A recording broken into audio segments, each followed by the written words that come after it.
hoje. E se a gente estivesse na sala de aula, a gente ia fazer...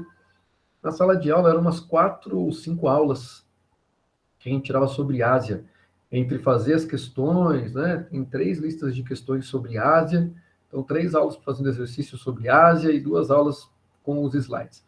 Aqui vamos fazer uma aula só com os slides e aí tem 2 atividades para vocês lá online, tá? Esses slides de Ásia aqui, eles nem estão lá no site, eu tenho que subir eles para lá.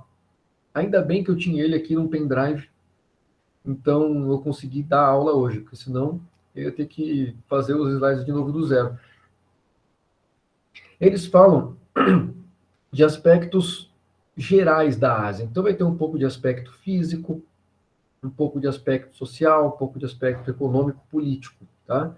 O que eu fiz aqui para dar uma resumida para vocês, porque eu sei que sempre que pega esse assunto é final do terceiro ano, eu sei que o pessoal está de saco cheio.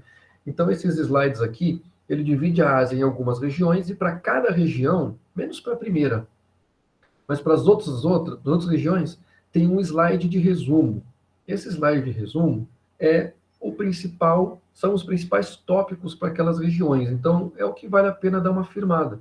Se tiver que pesquisar alguma coisa, pesquise em cima daqueles pontos de resumo que eu fiz nos slides para cada região, tá? Então, eu vou tentar ser bem rápido com vocês aqui, vou tentar concentrar mais nesses slides que estão com os pontos principais. Qualquer dúvida, vocês me interrompam aqui no áudio, beleza?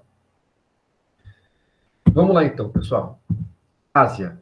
Bom, Ásia é um continente enorme. Na verdade, Ásia e Europa são o mesmo continente, né? É a Eurásia. Ele só é dividido ali por uma questão mais cultural e não por uma questão física. Um continente físico é uma massa de terra contínua, né? E Ásia e Europa são uma coisa só. Então, é o continente da Eurásia. Mas, dependendo da regionalização, então você divide a Eurásia em 2 partes. A Europa para leste e a Ásia para oeste, tá? E a Ásia é enorme, né? O maior continente que tem junto com a África são os 2 maiores. Então, para facilitar esse estudo, a gente regionaliza a Ásia, divide ela em algumas regiões. Algumas dessas regiões têm pontos que aparecem toda hora, que praticamente todo ano cai na prova. Eu não sei nem se caiu no Enem, porque eu não vi ainda a prova do Enem, mas praticamente todo ano tem alguns pontos da Ásia que caem na prova. E vão continuar caindo, porque são questões ou atreladas a atualidades, que volta e meia tem coisa pegando, ou é algum conflito, ou alguma disputa. Isso na Ásia tem bastante, principalmente porque agora a gente tem alguns atores da geopolítica mundial muito fortes na Ásia, né? O principal deles é a China, mas também tem a Índia, sem falar do Oriente Médio. Então a gente tem aí alguns caras dentro da Ásia que chamam muito atenção, seja por aspectos de políticas belicosas, né, de conflitos armados, que acontece bastante no Oriente Médio, ou seja por tensões, disputas comerciais, disputas por territórios, que acontecem muito na China e na Índia. Inclusive, são países com armas nucleares, né? Então, são países que têm uma barganha muito forte aí na geopolítica mundial, tá? Então, as regiões da Ásia que a gente vai olhar aqui são Ásia Setentrional, que é a parte mais ao norte, tá? Ásia Meridional, parte mais ao sul. Ásia Central, parte mais ao centro. Ásia Ocidental, Ásia Oriental, então uma do leste, outra do oeste. E o Sudeste Asiático, que é separado, que pega essa parte das ilhas aqui, ó, bem próximo da Oceania, tá? Vamos lá, então, vou passar por cada uma delas e focar mais no slide de resumo. Então, tá aí as regiões que a gente vai ver, tá? Primeira delas, Ásia Setentrional, a parte norte, pega a Rússia, né? Tudo isso é a Rússia? É. E é só uma parte da Rússia, né? Porque a outra parte está dentro da Europa. Então, essa parte da Rússia, toda a Rússia asiática, uma grande parte dessa região da Ásia é a Sibéria. A Sibéria, pessoal, ela costumava aparecer muito nas provas no passado, ela tinha uma força muito grande na época da Guerra Fria, essa região da Ásia. Por quê? Porque ela fica muito próxima da América do Norte. Então, essa parte norte da Ásia é muito perto da América do Norte. É só você passar aqui pelo polo, ó. Ou você atinge o Canadá, pô, você atinge os Estados Unidos, é muito fácil. E essa pontinha aqui, ó, isso aqui é o Alasca. Então aqui é Estados Unidos e aqui era União Soviética, hoje em dia é Rússia, então é muito perto. Então toda essa parte da Sibéria teve um papel geopolítico importantíssimo na época da Guerra Fria, pela proximidade com os Estados Unidos. Era onde as superpotências mais chegavam perto uma da outra, praticamente se encostam, geograficamente falando, né? Quase fisicamente encostadas aqui por esse estreito, o tal do Estreito de Bering, que passa aqui entre o Alasca e a Rússia. Tá? Todo o estreito é muito estratégico, politicamente falando, né? Militarmente falando também. Todo o estreito é muito estratégico. E esse aqui, então, entre Rússia e Estados Unidos, é mais estratégico ainda. Tá? Então, essa parte da Sibéria teve uma importância enorme. Hoje em dia, qual é a importância dela? Principalmente recursos energéticos. Isso cabe um asterisco aí, porque bem da Ásia Setentrional, quando eu estava vendo os slides aqui, eu vi que não tem um slide de resumo, só para a Ásia Setentrional. Eu esqueci de fazer, eu fiz todas as outras que ficou em branco. Então cabe um asterisco aí que é, qual que é o potencial da Sibéria hoje? Energia, recursos energéticos, reservas de gás, reservas de petróleo. A Rússia é um dos grandes produtores de gás e petróleo do mundo. Sempre que a gente fala de petróleo, a gente pensa em Oriente Médio. Mas os Estados Unidos é um grande produtor de petróleo, só que usa demais, então tem que importar. A Rússia é um grande produtor de petróleo e gás. Às vezes é o primeiro do mundo, rivaliza diretamente com o Oriente Médio. Então, pô, a Rússia tem uma importância enorme no setor de energia. E ela fornece muito gás, muito petróleo para a Europa. Então a Europa tem muita dependência da Rússia. Afinal, a Rússia faz fronteira com a Europa aqui. Então tem vários gasodutos e dutos, né, que saem da Rússia em direção à Europa, em direção à Alemanha. Inclusive tem um agora sendo feito, que acabou de finalizar, que deu um problema político enorme entre Alemanha e Estados Unidos, justamente porque ia favorecer a Rússia, né? Era um gasoduto saindo da Rússia direto para a Alemanha. É o tal do Nord Stream. Nord Stream. Vocês podem botar aí Nord, de norte, né? Só com D. Nord Stream, se não me engano. O nome dele é assim. Eu acho que é até Nord Stream 2, porque tem o 1 e o 2. Gasoduto que sai da Rússia direto para a Alemanha, porque a Rússia é uma grande fornecedora de recurso energético e a Alemanha é o país mais industrializado da Europa. Além disso, eles usam muito no aquecimento das casas quando tem inverno e tal. Então, a Europa é muito dependente da Rússia na questão energética. E grande parte dessa parte energética toda está aí nessa região da Ásia Setentrional, da Sibéria. Então, vale um asterisco na importância estratégica dela com fontes de energia. Outra coisa que tem chamado a atenção agora, atualmente, são as rotas de navegação. Porra, tem tudo a ver. Eu acho que isso é a parte mais importante, na verdade, porque aqui você chama atenção para coisas diferentes. Os caras vão falar de rotas de navegação mundial, comércio mundial. Se um naviozinho sai da China e quer ir até a Europa, o que, que ele tem que fazer? Ele tem que sair da China, aí ele passa por aqui pelo sudeste da Ásia, dá a volta aqui na Índia, vem até aqui o Oriente Médio, entra no Mar Vermelho, passa pelo Canal de Suez e chega aqui na Europa. Puta de um rolê. Nem sei quanto tempo demora, mas vai umas semanas de viagem aí. Por que eles fazem tudo isso? Porque essa parte toda aqui de cima é muito próxima ao polo. Então o mar fica congelado, principalmente no inverno. Não passa ninguém, a não ser que você queira passar correndo, levando alguma caixa de muamba por ali. Se nenhum urso te pegar, não for abduzido, tu não vira picolé, né? Só que, com o aquecimento global, esse gelo todo aqui de cima está ficando muito mais fino, muito mais frágil, né? No verão, está derretendo uma boa parte que antigamente não derretia. Isso quer dizer que agora novas rotas comerciais estão sendo abertas. Então, a importância da Ásia Setentrional ela tem se tornado cada vez maior, porque se um produto sai da China, ele pode simplesmente vir por aqui, ó. E, pô, chegou no norte da Europa. Ou, pô, bateu aqui na Alemanha. Vai ser muito mais rápido chegar. Se quiser ir para os Estados Unidos, Canadá, você pode usar aqui o caminho por cima. Muito mais rápido chegar. Então, se você tem um caminho desses estratégico muito importante, É claro que a região também tem uma importância.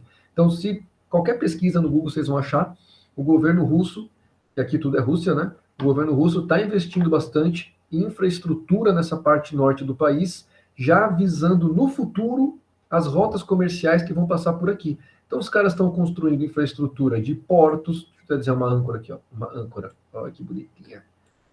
Uma âncora bonitinha. Então, infraestrutura, parece um cemitério, não é? Porto, uma âncora. Infraestrutura de portos para receber esses navios, armazéns para receber mercadorias, containers, enfim, né? Então, os caras estão com esses planos futuros e isso vale um asterisco, tá? Então, tem um asterisco aí para a região das fontes energéticas, principalmente da dependência da Europa, da Rússia, tá?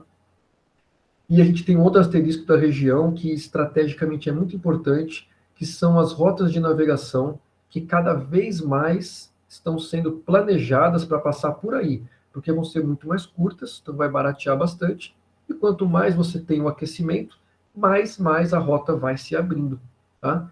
Então, atualmente, passam aqueles navios com quebra-gelo. Navio quebra-gelo é que tem um casco especial, tem um equipamento especial para quebrar o gelo do mar e navegar. Só que não são todos os navios que têm isso é uma coisa muito cara. Com o gelo cada vez mais fino, os navios normais vão conseguir passar por aí também. Então é uma baita de uma economia, né?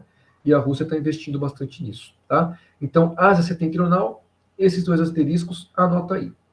Uma terceira coisa que aparece, também tem a ver com o aquecimento global, é porque essa área é muito próxima ao polo, então é tão fria, tão fria, tão fria, que aí existe o tal do permafrost. Permafrost, como o próprio nome já diz, perma de permanente e frost de frozen, né? É o solo da Frozen. Então é um solo congelado. É um solo que ele é permanentemente congelado, ou seja, o ano todo. Pode ser verão, pode ser inverno, é sorvetão de terra, tá? Então o permafrost é um solo congelado, não dá para você fazer agricultura nele nem nada. O que ele tem a ver com o aquecimento global? Ele tem a ver que quanto mais a gente aquece o planeta, mais esse permafrost vai derreter. E ele aprisiona, atualmente, muitas quantidades de gás. Então, se esse solo começa a derreter, muitas quantidades de gás que atualmente estão aprisionadas lá no subsolo vão ser liberadas para a atmosfera. Isso vai acentuar o efeito estufa e acentuar ainda mais o aquecimento global. Então, volta e meia, na questão ambiental, essa parte da Sibéria aparece como um grande local que aprisiona gases do efeito estufa.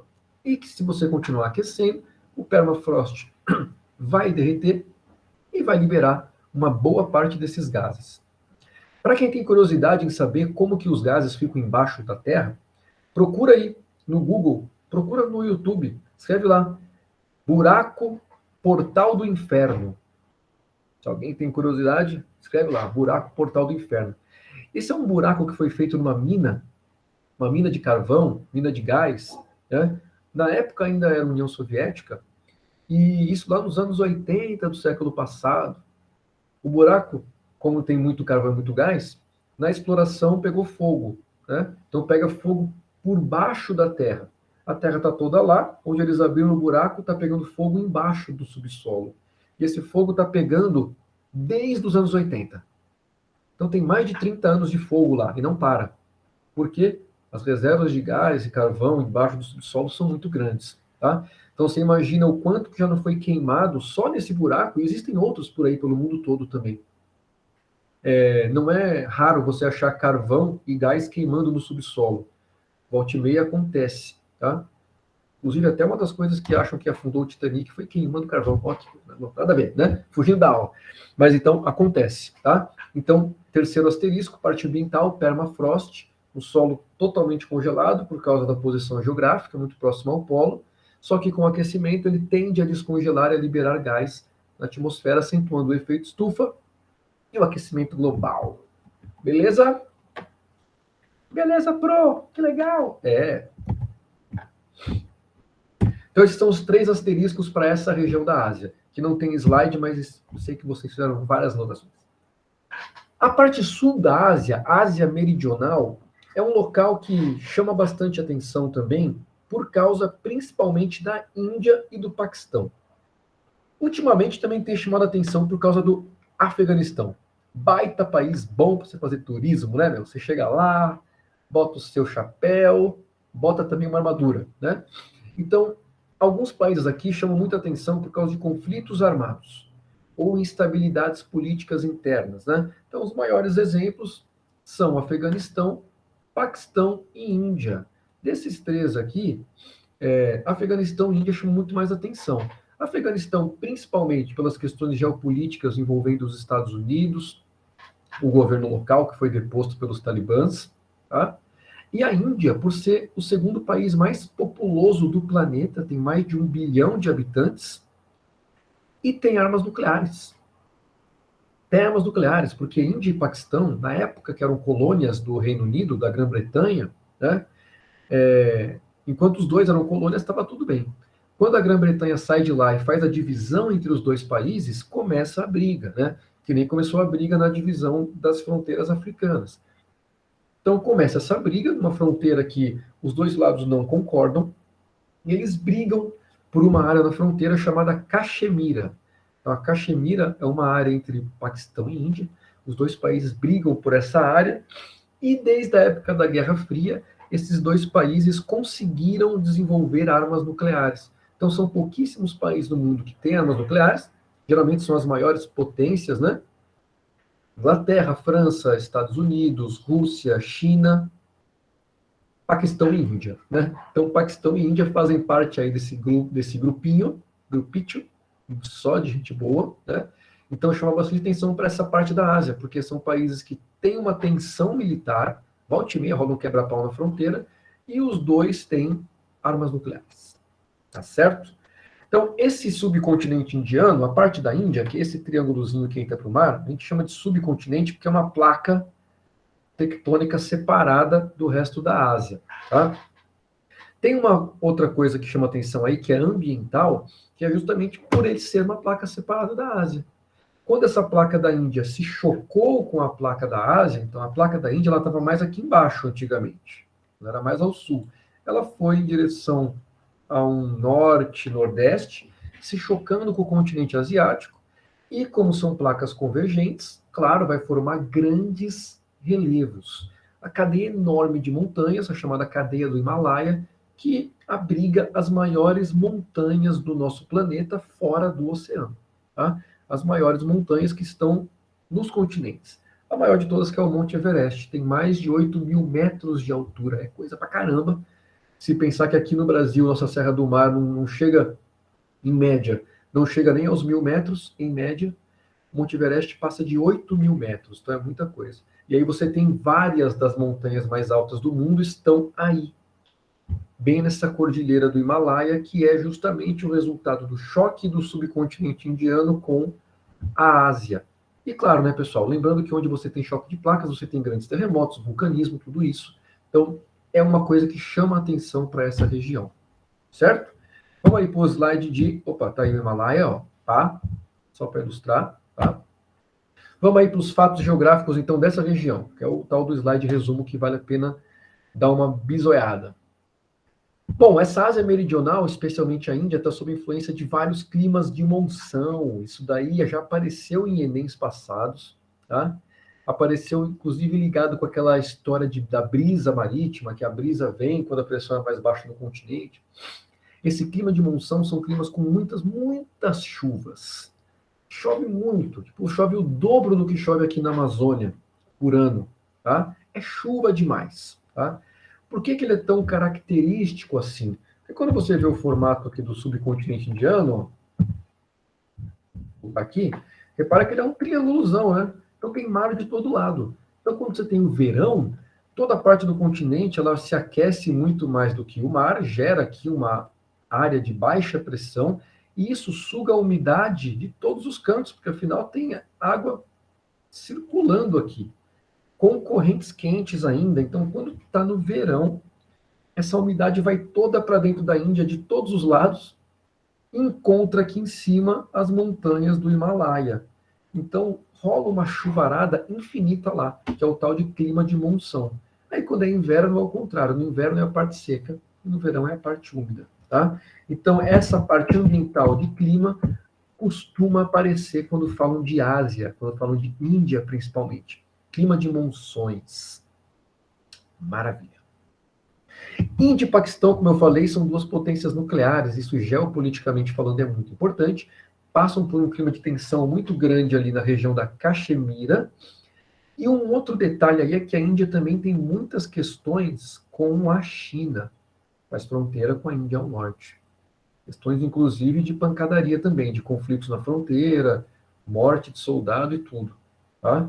Eu deixei um videozinho até lá no canal, botei lá no Instagram também, que é explicando dois grupos geopolíticos que estão bastante atuais agora, que é o tal do Quad e o outro que é a aliança entre Reino Unido, Austrália e Estados Unidos. E esse Quad são 4 países, envolve a Índia, né? A Índia, Estados Unidos, Grã-Bretanha e Austrália, envolve a Índia justamente por causa das questões entre Índia e China na fronteira. Eles são inimigos regionais, tá? Só que não são qualquer inimigo, né? Porque afinal, ter a China como inimigo não é ser qualquer coisa. Então, Índia também tem uma questão ali muito grande com a China, de disputa de fronteiras, tá? Essa região é um dos locais com maior concentração de pobreza e carência do mundo. Pessoal, a Índia, ela tem 1,2 bilhões de habitantes. O Brasil tem um pouco mais de 200 milhões. É como se você tivesse uns seis Brasis dentro da Índia. É gente pra caramba. E a Índia é um local de muitos contrastes. É um país que, ao mesmo tempo, você tem um sistema de castas, um sistema cultural, social, que divide a sociedade em estratos muito bem definidos. Vocês devem ter visto já esse sistema de castas, talvez na aula de sociologia, não sei, ou de história mesmo, né? Então, divide a sociedade em níveis muito bem definidos, e o problema é que esses níveis eles são seguidos ainda hoje. Por mais que sejam proibidos por lei da Índia, a sociedade ainda segue, parte da sociedade ainda segue, então culturalmente ele ainda funciona. Quer dizer que se você nasce numa casta muito baixa, você não vai conseguir ascender nas castas, você fica lá. Então você tem um país que tem uma força cultural muito grande, uma população enorme, e grande parte dessa população vive na pobreza. Ao mesmo tempo, a Índia é um dos pouquíssimos países do mundo que consegue fazer um satélite e lançar esse satélite para o espaço sozinha, sem depender de ninguém. Então a Índia tem uma sonda lá na Lua, a Índia manda satélite, tem o próprio foguete, não depende dos Estados Unidos, que nem o Brasil, para fazer os lançamentos. O Brasil depende de outros países para lançar os seus satélites para fora. A Índia não, a Índia faz tudo sozinho. Então você tem no mesmo país uma dicotomia muito grande entre áreas enormes de miséria e áreas extremamente desenvolvidas do ponto de vista tecnológico, tá? E a Índia é um dos poucos países, como eu acabei de falar, que tem domínio de lançamento de foguetes, certo? Então faz essa dicotomia aí. Por isso a região chama a atenção, principalmente pela Índia e também pelo Afeganistão, mais atualmente, né? E coisas relacionadas a conflitos. Ásia Oriental. Galera aí que gosta de comer sushi quando é possível comer, né? Como gosta de comer um miojão, porque é mais barato, e manda aquele miojo na madrugada para dar aquela rebatida.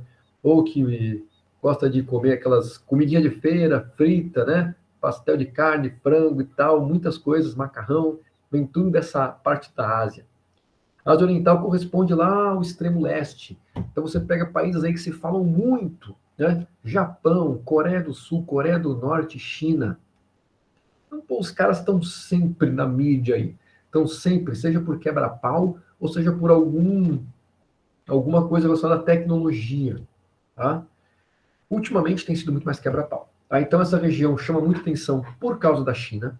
Então a Ásia Oriental, principalmente a China, é o principal ator geopolítico aqui, tá certo? China, tá aqui, tá? E a gente tem duas coisas dentro da China chamando muita atenção atualmente. Uma delas é Hong Kong, volta e meia aparece nas redes sociais, protestos em Hong Kong, e outra é Taiwan. Taiwan, que é uma ilhazinha aqui, ó, que quando o governo da China foi deposto e teve a Revolução Chinesa, né? O que foi a Revolução Chinesa? Foi quando Mao Tse-tung, lá atrás, ocupou o poder na China. E o governo que tinha antes dele se exilou numa ilha. Essa ilha se chama Taiwan, tá? Então, Taiwan é uma ilha que a China fala que pertence a ela, só que a própria Taiwan diz que não, diz que é independente. Como a China é muito forte, nenhum país reconhece a independência de Taiwan, né? Só os Estados Unidos, para dar aquela bicudinha clássica, né? Básica. Então, tem questões aí muito importantes envolvendo a China, tá? Além do que a China é o país mais populoso do mundo, com 1,4, mais ou menos, 1,4 bilhões de habitantes, mais ou menos uns 7 Brasis aí dentro da China. Então é gente pra caramba, é muito chinês. O que chama muito atenção para a China foi o crescimento econômico enorme. E aí, volta e meia, isso acaba aparecendo. Porque a China tem uma organização interna muito particular, uma organização político-econômica muito particular. Ela faz uma mistura de uma coisa que eles chamam de comunismo chinês. Tá? O que seria o comunismo chinês? Ele pega algumas características do governo que tinha na União Soviética, que não era um comunismo também, mas é muito centralizado, pega algumas características disso. Então, por exemplo, eles têm um partido só, é o partido que está no poder sempre. Outros países também são assim. Tá? O Vietnã, por exemplo, também é assim, também tem um partido só. Então, a China, você tem um partido só, você não tem essa democracia com vários partidos que vem aqui. Em compensação, você tem algumas áreas na China que se chamam as zonas especiais. As zonas especiais são onde a economia é aberta para o mercado. Então você tem um mix. Você tem um mix de Estado centralizador e algumas áreas com economias abertas para o mercado mundial. Então os caras misturaram, deram uma mistureba das duas coisas. O resultado disso foi que lá nos anos 90, a China nem aparecia entre as principais economias do mundo.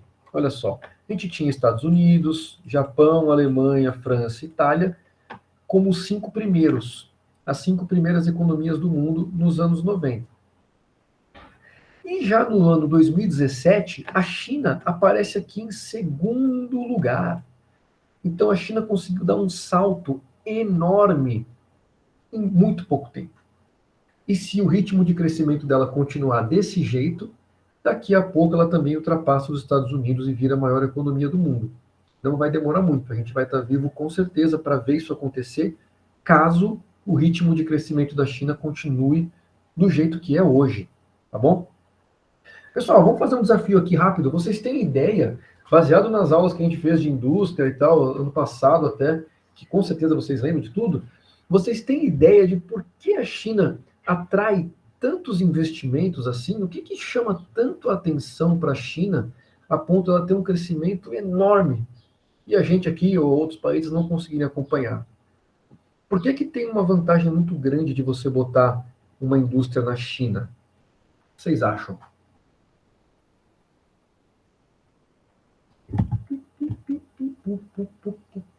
Mão de obra barata. Karen Yasmin botou aqui no chat, mão de obra barata. O que mais?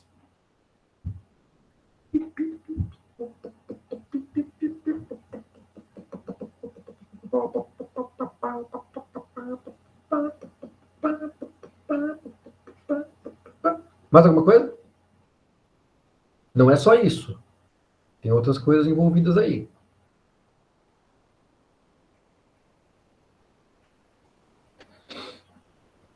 Quando você monta uma indústria, você vende para quem?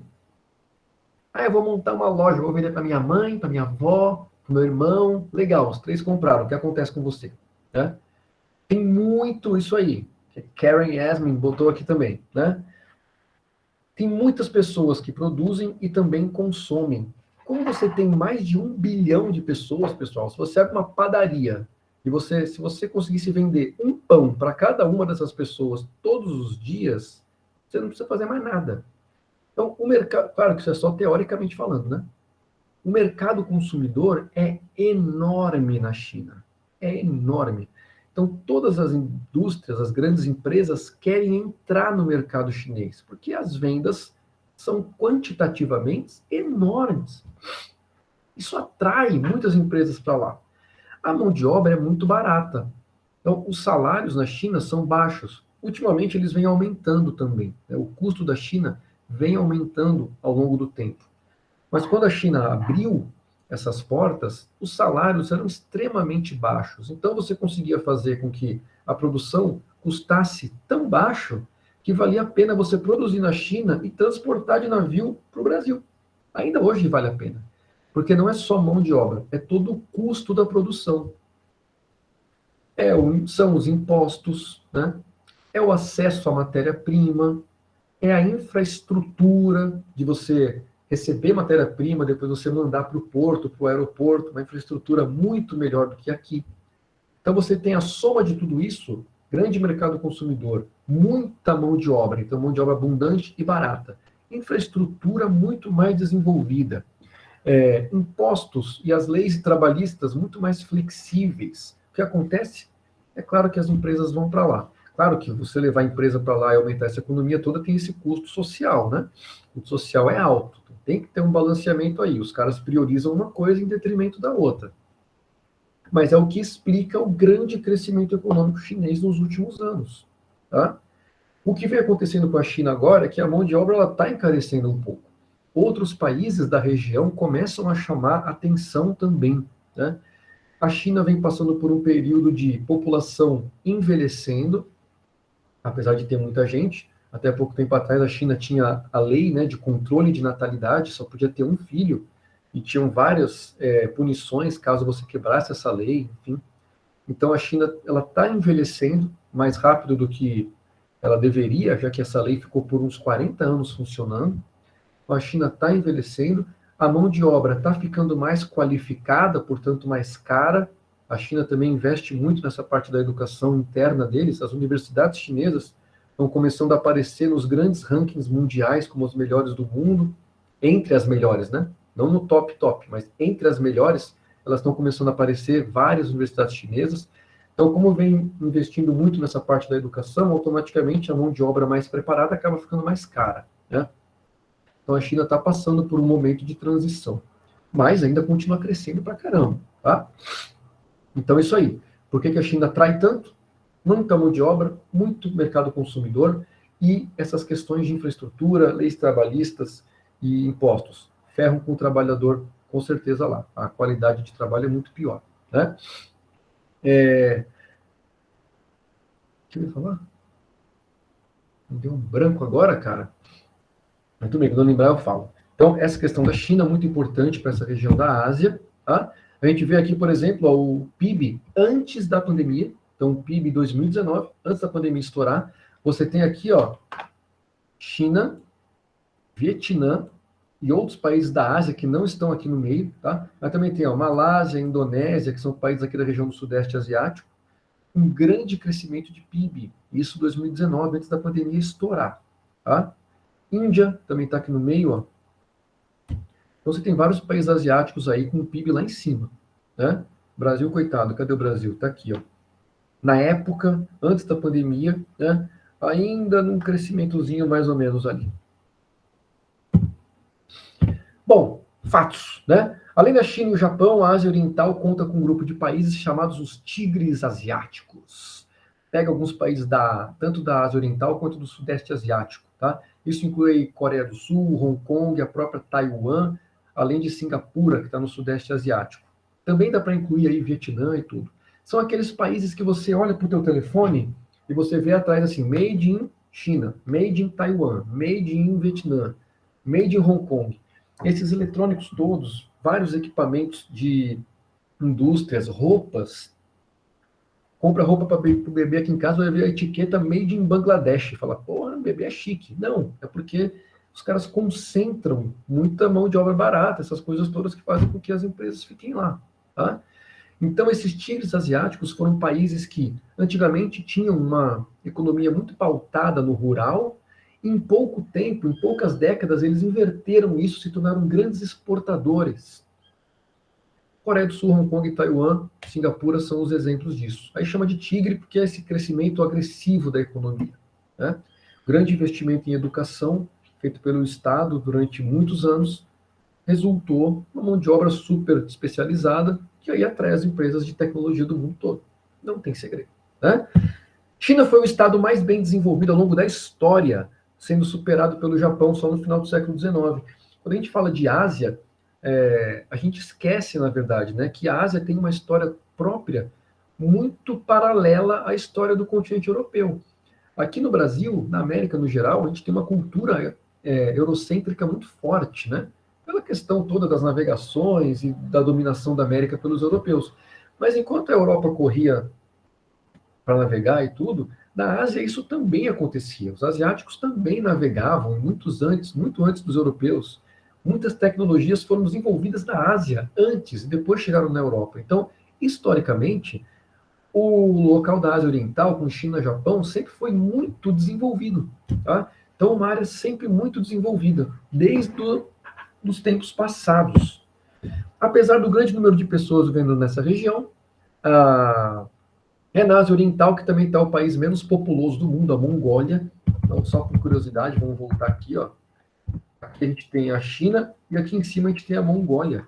É o país menos populoso e também com as áreas menos povoadas do planeta. Apesar do Gengis Khan ter dominado tudo há vários séculos atrás, hoje em dia a Mongólia tem muito pouco habitante. Praticamente o território inteiro é um deserto. Tá? E a cultura, claro, é um elemento forte demais nessa região da Ásia. Tanto é que a gente está vendo agora aí, inclusive a série do Round Six aqui no Brasil, né? No mundo todo, o negócio foi um fenômeno e vem justamente lá dessa área aí. E fora outras coisas da cultura asiática que a gente consome todo dia, né? Seja música, se você for fã das músicas coreanas, né? Dos BTS da vida, seja comida, seja desenho animado. Então, a cultura asiática é bastante forte no mundo todo. Eu sei que tem vários de vocês aí que gostam bastante. Ásia Central, pessoal. Acho que dessas regiões todas, a Ásia Central é a mais obscura para a gente aqui do Brasil. Obscura, assim, que a gente tem menos informações, né? São todos aqueles países que a gente escuta falar com ão. Turcomenistão, Tajiquistão, Uzbequistão, Quirguistão, ão. Todos os ão da vida fazem parte dessa Ásia Central, tá? É uma região muito estratégica porque ela fica entre Rússia, China e Oriente Médio. Porra, né? O que mais que você quer? Tá aqui a Ásia Central. O cara tem fronteira com a Rússia ao norte, fronteira com a China a leste, e aqui embaixo tem o Irã e o Oriente Médio. Então, pô, essa região está rodeada de atores mundiais super importantes. Então, estrategicamente falando, é uma região de passagem muito importante. Tá? O que tem ali? Vou passar bem rápido aqui, porque isso aqui rarissimamente vai aparecer em alguma prova nossa, ou de qualquer lugar, tá? Esses países da Ásia Central, eles faziam parte da antiga União Soviética. Então, quando a União Soviética se dissolve, eles se tornam países independentes. Hoje em dia mesmo, eles ainda têm muita relação com a Rússia. Fazem parte, inclusive, do bloco econômico lá formado pela Rússia e pelas ex-repúblicas soviéticas. E a economia deles concentra principalmente em serviços e indústria. Muitas indústrias ainda da época da União Soviética, então lá dos anos 80, 70, tá? Que estão até hoje. Então você tem ali países com muitos serviços e muitas indústrias na economia. Bom, tem muita influência da Rússia e da Turquia, tá? O que tem a ver a Turquia? A Turquia, por ser um local de passagem ali, então no passado, com o Império Turco Otomano, com os turcos dominando toda essa parte árabe, eles dominaram muito essa parte da Ásia Central. Tanto é que o idioma que se fala lá e todo esse final-ão dos países tem a ver com a origem turca, tá? Inclusive na parte comercial até hoje. Enquanto faziam parte da União Soviética, esses países eles tinham uma religião muito enfraquecida pelo Estado. Por que eu estou dizendo isso aqui? Porque quando a gente fala de religião, hoje em dia a gente já lembra de islamismo, catolicismo, budismo e tal. E esses países da Central, eles são islâmicos. Porém, como fizeram parte da União Soviética, e o governo soviético não permitia essa manifestação pública das religiões, então ali nesses países você tem um islamismo que não é forte, que nem no Oriente Médio. Você não tem aquelas mulheres de burca, por exemplo. Você não tem essas questões culturais do islamismo muito forte na população. Apesar, claro, deles fazerem as paradas para reza e tudo, como o pessoal faz, muito daquela cultura mais extrema não está presente aí. Então, isso pode ser algum tipo de assunto. Quando você fala de religião, nem todo lugar tem o mesmo extremismo. Essa região central da Ásia é um exemplo disso. Países islâmicos, que não tem toda como é que eu vou falar? É o extremismo mesmo, né? Esse controle religioso. Pelo contrário, se você pegar e digitar aí no Google algum desses países e voltar para ver as imagens, você vai ver que as mulheres andam na rua com roupas que nem nós aqui, né? Que nem as mulheres do Brasil andam. É calça jeans, é short, é camiseta. Não é aquela mesma imagem que você tem de países do Oriente Médio, tipo a Arábia Saudita, que tem aquela cultura muito forte sobre a população da religião. Tá? A região teve um papel importante na história como passagem, antiga rota da seda, então, que ligava a China, a Índia até a Europa, passava por aí. Então, isso explica a importância estratégica e por que tem uma influência grande dos árabes e dos turcos. Né? E a Ásia Central foi parte do Império da Mongólia.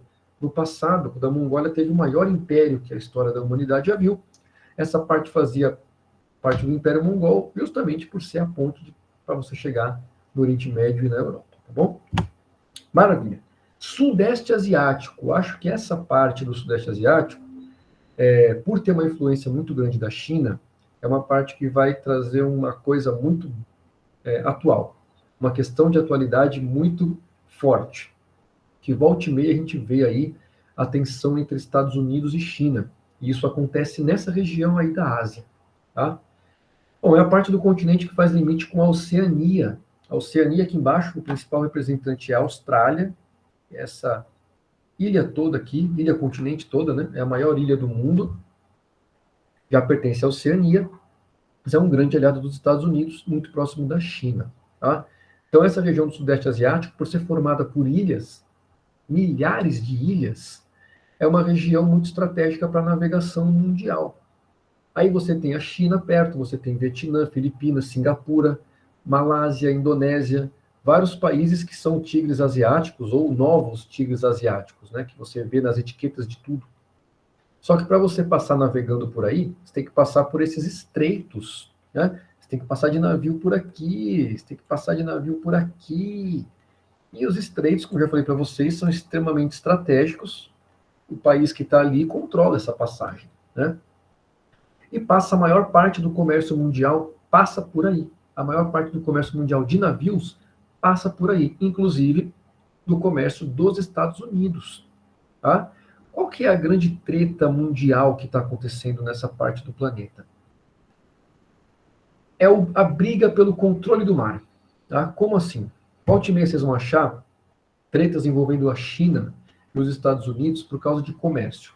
Existe uma parte aqui chamada Mar do Sul da China, toda essa parte aqui de oceano, tá? E a China reivindica esse Mar do Sul da China para ela, um controle econômico exclusivo da China. Quando você tem um controle econômico exclusivo, é só você que pode pescar na região, é só você que pode explorar recursos energéticos, tipo petróleo, e é claro que aí você também controla a navegação que passa por aí, né?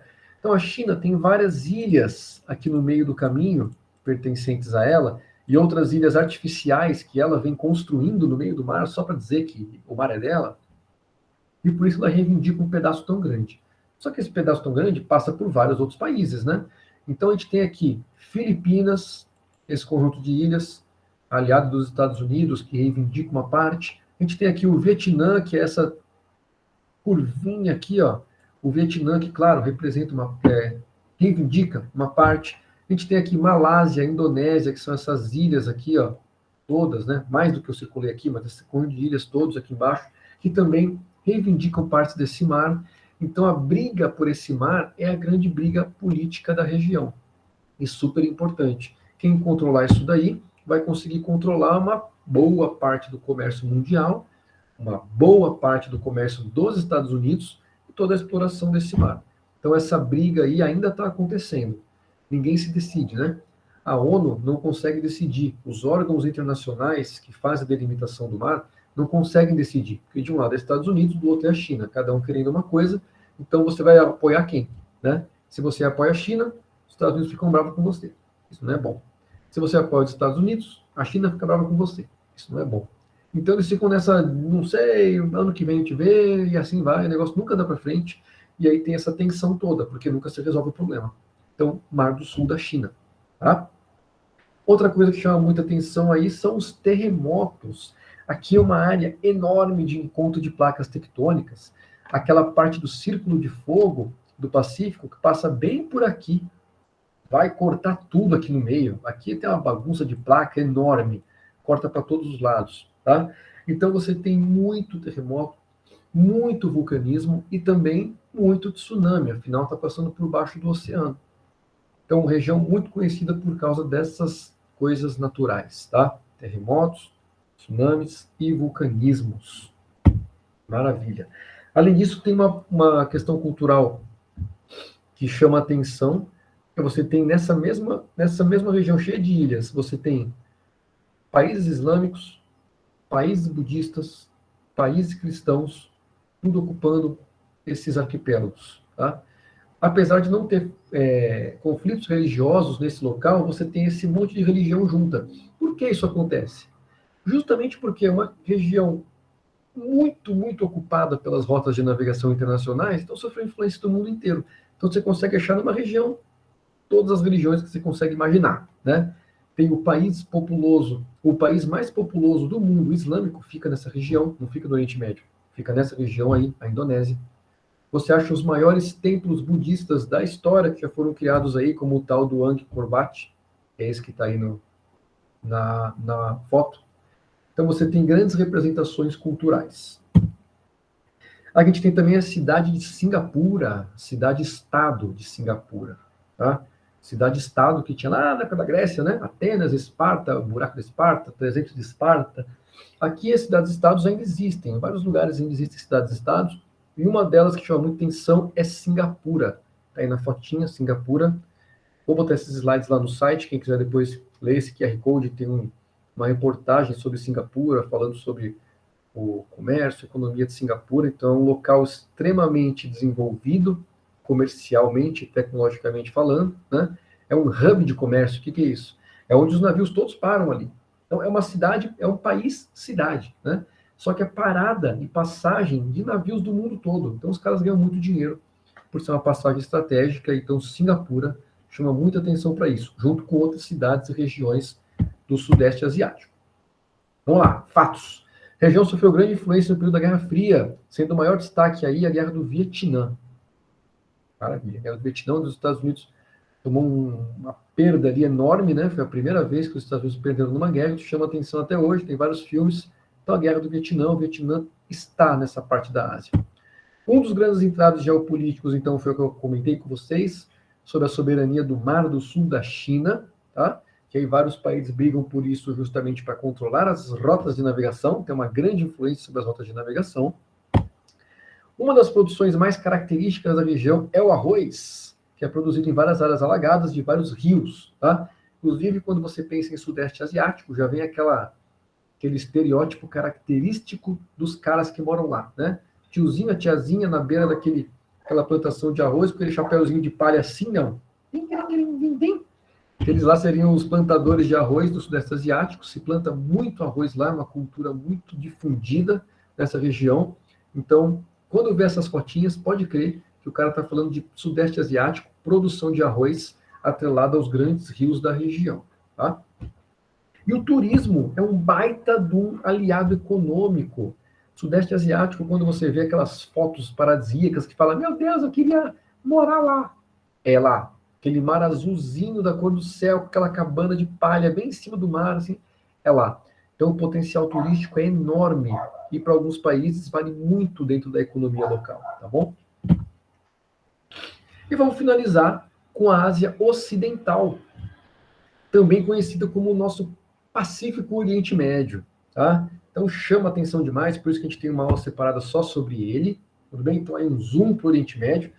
Dá para a gente encontrar vários limites diferentes para o Oriente Médio, isso não vem ao caso, depende de como é regionalizado, mas o que importa aqui é que é uma região historicamente importantíssima. Primeiro pelo fato de ser passagem, né? Você consegue passar da Europa para a Ásia, da Ásia para a Europa e também para a África. Então, no passado, porra, importante pra caramba. Grandes impérios surgiram aí ou ao redor daí. Pode falar dos assírios, da Babilônia, dos persas, do Império Egípcio. Muita coisa aconteceu por aí. Justamente por ser uma baita de uma rota de passagem e tem influência de todo mundo, então tem uma importância enorme. Outra importância muito grande aí dessa região é a importância cultural. Então, quando a gente fala das religiões, as grandes religiões do mundo, a que tem mais seguidores, né, as que têm mais seguidores, elas surgiram aí. Todas têm o mesmo berço geográfico e às vezes elas dividem inclusive os mesmos locais sagrados, né? Ou alguma cidade tem vários locais sagrados de várias religiões diferentes. A exemplo de Jerusalém, que atualmente está em Israel, tá? Que tem o setor islâmico, tem o setor cristão e tem vários outros setores ali de religiões dentro da cidade. Às vezes dentro da mesma igreja, tem a parte da igreja que é para essa religião, a parte que é para outra, a parte que é para outra. Tá? Então você tem uma riqueza cultural enorme aí também, tudo bem? O símbolo dessas riquezas culturais, aí tem dois símbolos, né? Para as religiões com mais seguidores no mundo. Então a gente tem aqui a Caaba, local de peregrinação do Islã, que é lá na Arábia Saudita. A gente tem aqui o Templo do Monte Sagrado, que é sagrado para todo mundo, né? Cristãos, muçulmanos, judeus, em Jerusalém. Tá? Jerusalém, que é uma cidade extremamente disputada. Se aparecer em alguma questão, Jerusalém fica dentro de Israel, porém ela é o grande entrave da paz na região, porque Israel não quer abrir mão de Jerusalém, ao mesmo tempo os árabes e os palestinos também não querem abrir mão de Jerusalém. Então todo mundo quer Jerusalém. O tratado de paz entre eles nunca chega a um final, porque Jerusalém nunca vai ser de nenhum deles, né? Se for de um, o outro vai querer, vai brigar. Se for do outro, um vai querer, vai brigar. Então, não sei o que a gente faz com Jerusalém. Bota uma placa de cada um lá e fala de todo mundo. Né? Também ninguém quer. Todo mundo quer só para si, tá? Então a gente tem essa questão cultural extremamente forte no Oriente Médio. Outra coisa que não precisava nem falar é a questão do petróleo, né? Então, a questão do petróleo começou a chamar muita atenção. Na verdade, historicamente, o petróleo é conhecido há milênios, né? Mas começou a chamar muito atenção a partir da segunda revolução industrial, quando o petróleo virou a principal fonte de energia do planeta e ainda hoje é a principal, tá? E o Oriente Médio é o local onde você tem as grandes reservas e grandes explorações de petróleo e gás natural no mundo. Isso, claro, leva a um monte de conflitos e disputas. Todas as grandes potências do mundo querem ter um aliado ali dentro ou querem ter um pedacinho de terra para estar mais próximo da matéria-prima.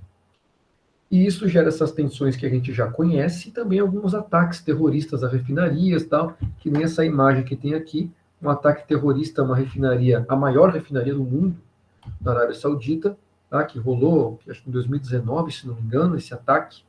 Então você tem essa visibilidade toda para a região por causa do recurso energético do petróleo.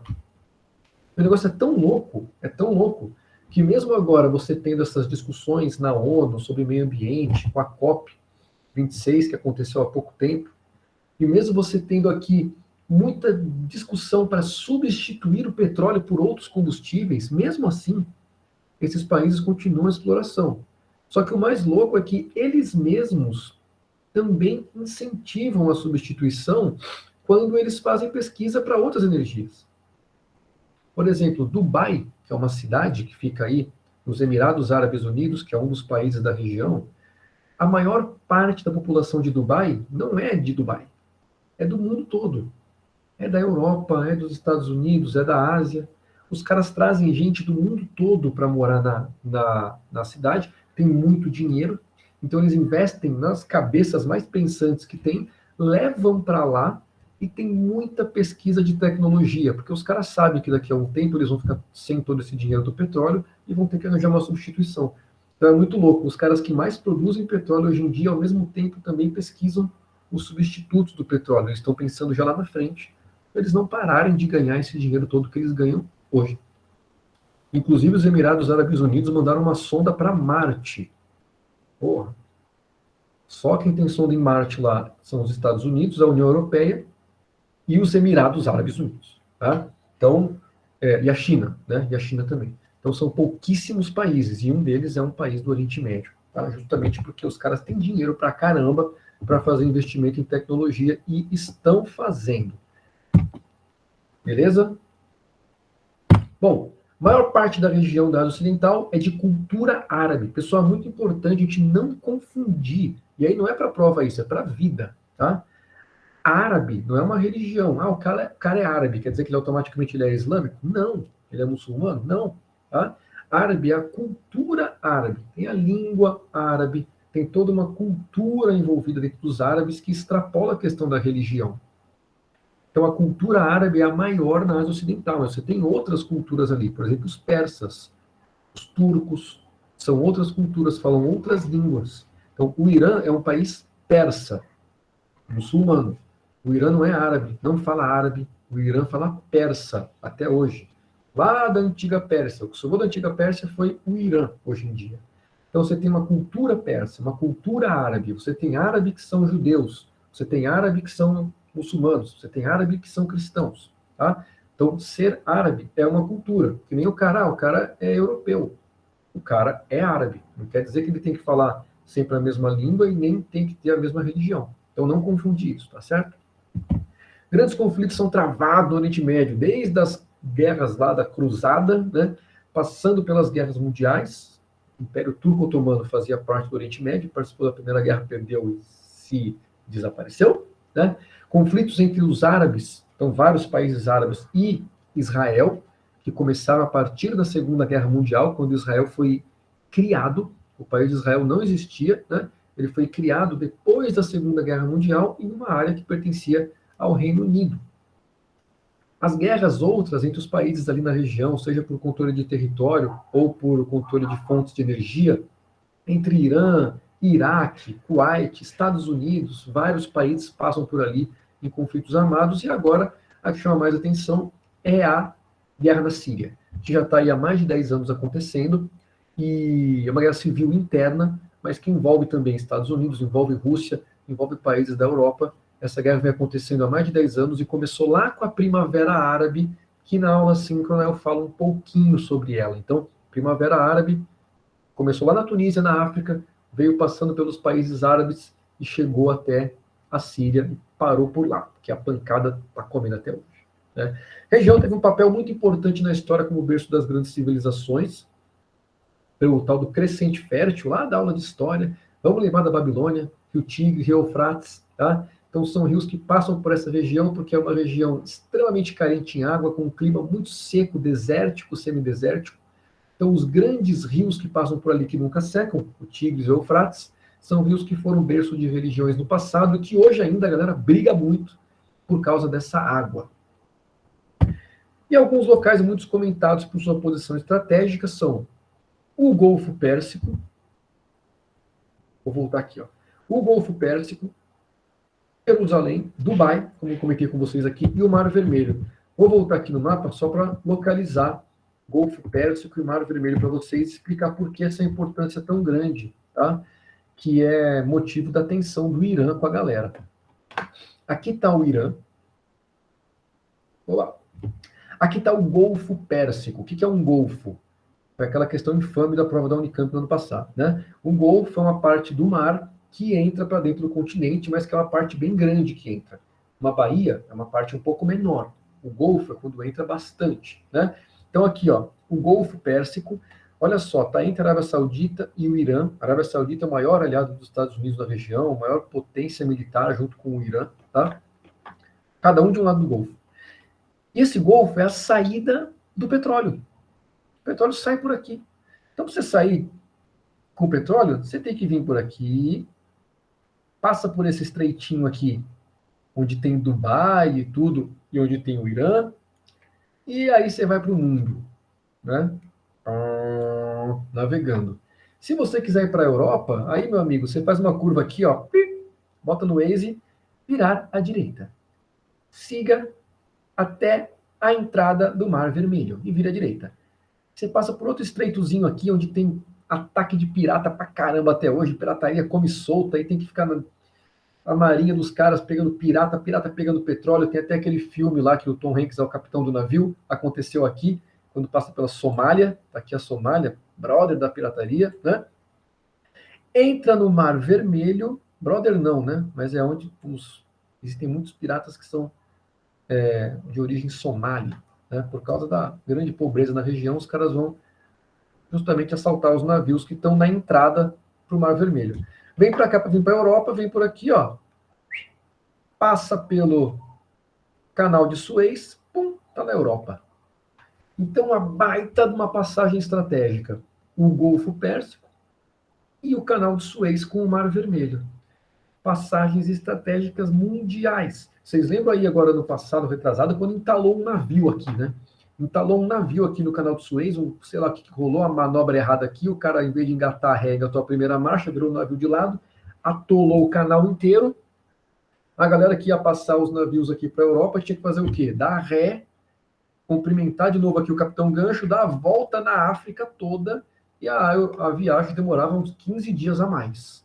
E é um baita de um custo de transporte desnecessário. Então, olha a estratégia que tem esse canal, e o canal pertence ao Egito.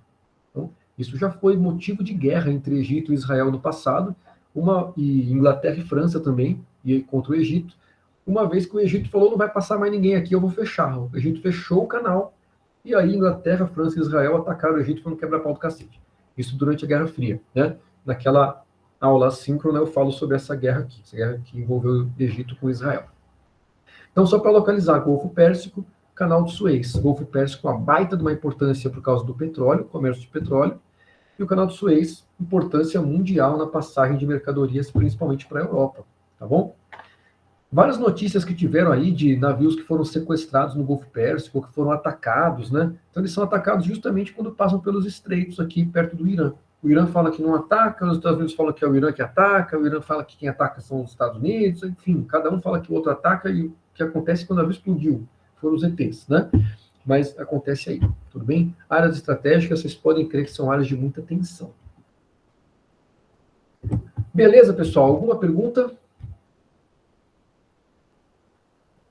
Tudo bem?